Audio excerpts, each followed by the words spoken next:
Okay तो आज का हमारा टॉपिक है मल्टी लेवल क्यू एल्गोरिथम। अगर आपको टॉपिक समझ आए तो काइंडली चैनल को लाजमी सब्सक्राइब कीजिएगा।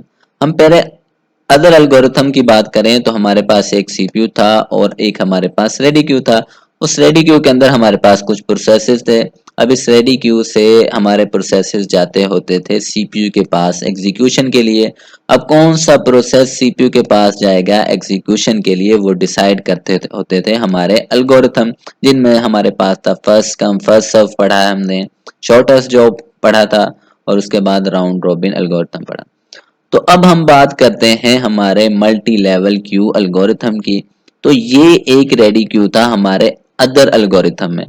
तो अब हम पढ़ रहे हैं मल्टी लेवल क्यू। तो हम इस एक रेडी क्यू को डिवाइड कर देंगे हमारे मल्टी लेवल क्यू के अंदर। ठीक है, तो एक एल्गोरिथम को हमने तीन क्यू के अंदर डिवाइड कर दिया, Q1 Q2 और Q3। अब हर एक क्यू के अंदर अलग से एक एल्गोरिथम रन कर रहा है, जिस तरह के Q1 के अंदर हमारा राउंड रॉबिन और Q2 के अंदर हमारा शॉर्टेस्ट जॉब फर्स्ट और हमारा Q3 के अंदर first come first serve algorithm run कर रहा है। अब अब इनके हर क्यू की क्या क्वालिटीज हैं। Each queue has its own scheduling algorithm. ठीक है, हर क्यू के अंदर अपना एक स्केजुलिंग एल्गोरिथम है, जो अभी हमने बात की थी। जिस तरह Q1 के अंदर आर है, Q2 के अंदर शॉर्टेस्ट जॉब फर्स्ट और Q3 के अंदर फर्स्ट कम फर्स्ट सर्व। दूसरी बात, each queue has a priority level. हर क्यू का एक प्रायोरिटी लेवल है। अब प्रायोरिटी लेवल मतलब इन तीन क्यू में से किस क्यू के प्रोसेसेस पहले एग्जीक्यूशन के लिए जाएंगे सीपीयू के पास, वो डिसाइड होता है हमारा प्रायोरिटी की बेस के ऊपर। थर्ड जो बात है इसकी, each queue has no movement of process between queues. एक प्रोसेस जो एक क्यू को असाइन हो चुका है वो किसी और प्रोसेस के अंदर मूव नहीं कर सकता। ठीक है, इसको हम डेफिनेशंस की मदद से देखें तो divide the ready queue into multiple separate Q. वही बात की कि भाई एक क्यू को हमने कितने क्यू में डिवाइड कर दिया, तीन के अंदर।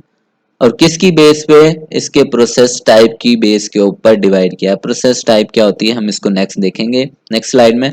Each queue has scheduling independently. ठीक है, अब देखो यहाँ पे क्यू था। अब इसके अंदर एक क्यू के अंदर जितने भी प्रोसेसेस हैं वो स्केड्यूल करते होते हैं अपने आप को किसकी बेस के ऊपर, अपने एल्गोरिथम के मुताबिक। कोई क्यू किसी दूसरे क्यू के ऊपर डिपेंडेंट नहीं है, सारे के सारे इंडिपेंडेंट हैं।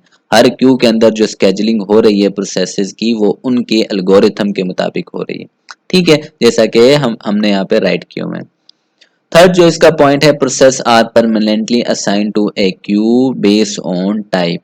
ठीक है, अब यहाँ पे हमारे पास जो प्रोसेसेस हैं, जैसा कि हमारी हार्ड डिस्क है, हार्ड डिस्क से हमारा क्या आएगा, एक प्रोसेस आता होता है हमारे क्यू के अंदर। अब यहाँ पे हम डिसाइड करेंगे टाइप की बेस के ऊपर कि ये प्रोसेस किस क्यू के अंदर जाएगा। हमारे प्रोसेसेस की टाइप होती है वो तीन ही तरह की होती है, एक होती है सिस्टम और एक होती है इंटरेक्टिव और थर्ड होती है हमारा स्टूडेंट। इंटरेक्टिव और इंटरेक्टिव एडिटिंग ये ऑलमोस्ट सेम ही प्रोसेसेस की कैटेगरी में लाए करते हैं और इसी तरह बेच और स्टूडेंट ये दोनों एक ही कैटेगरी के अंदर लाए करते हैं, यानी लोएस्ट प्रायोरिटी के अंदर। ठीक है, तो इस वजह से सिर्फ हमने तीन को ही यहाँ पे राइट किया है, सिस्टम को, इंटरेक्टिव को और स्टूडेंट को। तो फिर वो टाइप कौन सी हमारा कि भाई ये हम चेक करते होते हैं ये जो प्रोसेस गया है वो किस टाइप का है, क्या वो सिस्टम लेवल का प्रोसेस है। सिस्टम लेवल का जो प्रोसेस होता है उसकी हाईएस्ट प्रायोरिटी होती है।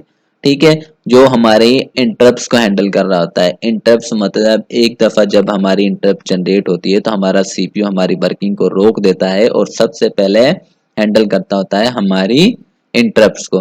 तो इस वजह से इसकी प्रायोरिटी भी क्या होगी, फिर हाईएस्ट लेवल की होगी। दूसरे टाइप के हमारे जो प्रोसेसर होते हैं वो इंटरेक्टिव होते हैं, जैसा कि हमारे वर्ड प्रोसेसर और हमारे वेब ब्राउजर, जिनको क्विक रिस्पॉन्स चाहिए होता है। वो वेट नहीं करते होते, जैसे ही उसने काम किया उसको फौरन रिस्पॉन्स चाहिए होता है। थर्ड टाइप के हमारे इंटरेक्टिव एडिटिंग प्रोसेसर, वो भी सेम इंटरेक्टिव की तरह होता है, स्लाइटली डिफरेंट होता है इसके अंदर। थर्ड होते हैं हमारे बैच, जैसा कि हमारे बैकअप्स के हमारे प्रोसेसेस हो गए। ठीक है, जिन जो लॉन्ग टाइम तक रनिंग कंडीशन में रहते होते हैं। ठीक है, जैसे जैसे डेटा अपडेट होता रहता है वो बैकअप में डेटा को स्टोर करवाते रहते हैं। जो हमारा लोएस्ट प्रायोरिटी के जो हमारे प्रोसेसेस होते हैं वो होते हैं स्टूडेंट। ठीक है। तो जैसे ही एक प्रोसेस हार्ड डिस्क से आता है हमारे क्यू के अंदर, हम यहाँ पे डिसाइड होता है उसकी टाइप की बेस के ऊपर कि भाई किस टाइप का प्रोसेस है, फिर उस टाइप के मुताबिक उस प्रोसेस को असाइन कर दिया जाता है हमारे क्यू में। ठीक है। उसके बाद हम इसके स्केजुलिंग की बात करें तो स्केजुलिंग मतलब के अब सीपीयू, अब हर क्यू को सीपीयू चाहिए। अब किस क्यू को पहले सीपीयू मिलेगा वो डिसाइड होता है दो मेथड के जरिए। वो दो मेथड कौन से हैं? एक तो है हमारा fix priority primitive scheduling algorithm. ठीक है। इसमें क्या होता है कि हर प्रोसेस, हर क्यू की एक प्रायोरिटी होती है। जिस तरह क्यू वन की हमने 50 कह दी, क्यू टू की हमने 30 कह दिया और हमने क्यू थ्री को 10 कह दिया। तो अब इन प्रायोरिटी के मुताबिक आपको क्या लगता है किस प्रोसेस को पहले, किस क्यू को पहले सीपीयू मिलेगा? जाहिर सी बात है इसकी प्रायोरिटी हाई है सिस्टम की, तो इस क्यू को, क्यू वन को सबसे पहले सीपीयू मिलेगा। अब ऐसा भी पॉसिबल है कि भाई अगर यहाँ पे हमारा जिसकी प्रायोरिटी है 30 यानी लो है फर्स्ट वाले से, उसको सीपीयू एग्जीक्यूट कर रहा है, उसी दौरान हमारा एक नया प्रोसेस आ जाता है हाई प्रायोरिटी के साथ एग्जीक्यूशन के लिए, तो सीपीयू क्या करेगा? इस प्रोसेस को वापस भेज देगा, यानी कि प्रीम्प्ट कर दिया गया है इस प्रोसेस को, और जो हाई प्रायोरिटी वाला प्रोसेस था उसको एग्जीक्यूशन, उसकी एग्जीक्यूट किया जाएगा पहले। ठीक है, वही बात कर रहा है। If a new process arrive in a higher priority queue while lower priority queue process is running, the lower priority process is preempted. ठीक है, पहले प्रोसेस 3 यहाँ पे एग्जीक्यूट कर रहा था, हाई प्रायोरिटी का प्रोसेस आया, प्रोसेस 3 को प्रीएम्प्ट कर दिया गया। ठीक है, इसका क्या मतलब हुआ? This means lower priority queue will only get the CPU time if all higher priority queues are empty. इसका मतलब जो लोअर प्रायोरिटी के हमारे प्रोसेसेस हैं वो उसी वक्त एग्जीक्यूट हो सकते हैं जब हमारा हाई प्रायोरिटी का प्रोसेस एग्जीक्यूट ना हो रहा हो।